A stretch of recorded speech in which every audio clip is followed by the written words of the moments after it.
প্রিয় দর্শক, সাজ্জাদ কাদিরের শুভেচ্ছা নিন। এই মুহূর্তে আপনাদের সামনে কথা বলতে এসেছি। বিদায়ের ঘন্টা বাজছে। লাল পাসপোর্ট জমা দিয়ে কোথায় যাচ্ছেন উপদেষ্টারা, সরকার কবে গঠিত হচ্ছে ইত্যাদি নানান প্রশ্ন আপনার আমার সবার মনে ঘুরপাক খাচ্ছে। আর এই প্রশ্নগুলোরই আমরা এই মুহূর্তের ভিডিওতে উত্তর খোঁজবার চেষ্টা করব। রাত পোহালেই ত্রয়োদশ জাতীয় সংসদ নির্বাচনের ভোট, দেশের আকাশে বাতাসে নতুন সরকারের আগমনী বার্তা। কিন্তু এই আবহে অন্তর্বর্তী সরকারের অন্দরমহলে চলছে অন্যরকম এক তোড়জোড়। কেউ ছাড়ছেন সরকারি বাসভবন, কেউ অতি দ্রুত জমা দিচ্ছেন নিজের কূটনৈতিক লাল পাসপোর্ট। কেন এই তোড়জোড়? তারা কি কোনো আইনি জটিলতার ভয় পাচ্ছেন, নাকি এটি স্রেফ নিয়ম রক্ষার বিদায়? নির্বাচন অবশেষে হয়েই যাচ্ছে, কিন্তু তার আগে উপদেষ্টাদের মধ্যে বাসা ছাড়ার ধুম লেগেছে। গৃহায়ন ও গণপূর্ত মন্ত্রণালয় নিশ্চিত করেছে, উপদেষ্টা আদিলুর রহমান খান এবং আসিফ মাহমুদ সজীব ভুইয়া ইতিমধ্যেই তাদের সরকারি বাংলো বুঝিয়ে দিয়েছেন। তালিকায় আছেন ফজলুল কবির খান ও ডাক্তার বিধান রঞ্জনের মতো নামগুলো। সচিবালয় সূত্রে খবর, নতুন মন্ত্রী প্রতিমন্ত্রীর জন্য 50টি গাড়ি এরই মধ্যে চকচকে করে প্রস্তুত রাখা হয়েছে। অর্থাৎ ক্ষমতা হস্তান্তরের প্রক্রিয়া এখন চূড়ান্ত পর্যায়ে। সবচেয়ে বেশি আলোচনা হচ্ছে কূটনৈতিক পাসপোর্ট বা লাল পাসপোর্ট জমা দেওয়া নিয়ে।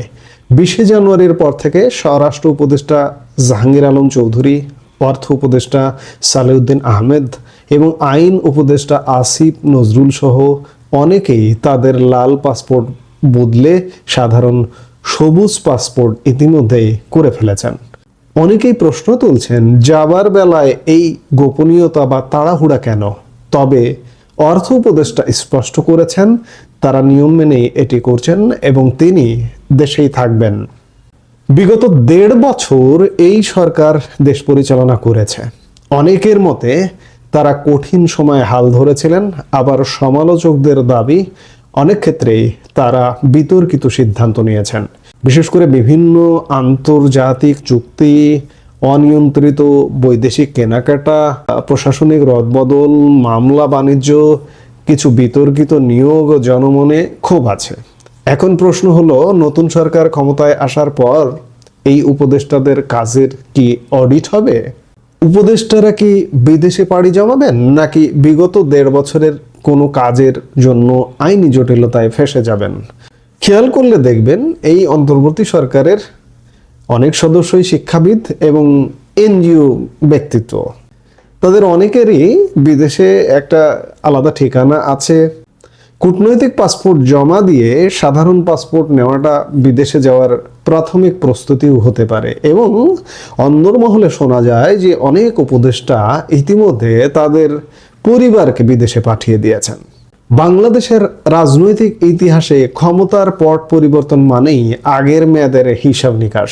যদি নতুন সরকার মনে করে কোনো উপদেষ্টা ক্ষমতার অপব্যবহার করেছেন বা আইন বহির্ভূত কাজ করেছেন, তবে মামলার মুখে পড়া অস্বাভাবিক নয়। বিশেষ করে যারা সরাসরি নীতি নির্ধারণী বা আইন শৃঙ্খলা রক্ষাকারী বাহিনীর দায়িত্বে ছিলেন, তাদের ওপর চাপের সম্ভাবনা উড়িয়ে দেওয়া যায় না।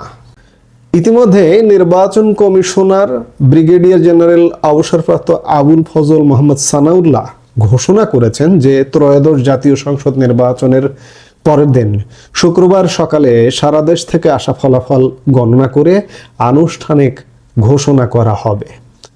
এই ঘোষণার ফলে শুক্রবারে ঘোষণা হলে শনিবার অর্থাৎ 14 তারিখেই সংসদ সদস্যদের শপথ পাঠও হয়ে যেতে পারে। 17 বা 18 ফেব্রুয়ারি নতুন মন্ত্রিসভা শপথ নিতে পারে। উপদেষ্টারা বলছেন যা ছেড়ে দিতে হবে তা আগে করা ভালো।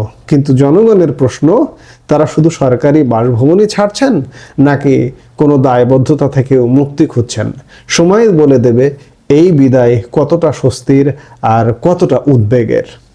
এই মুহূর্তে এ পর্যন্তই। সবাই ভালো থাকুন, সুস্থ থাকুন। আমাদের ভিডিওগুলো নিয়মিত পেতে সাবস্ক্রাইব করুন Sajjad Kadir and the legends YouTube channel এবং লাইক, কমেন্ট, শেয়ার করে সাথে থাকুন।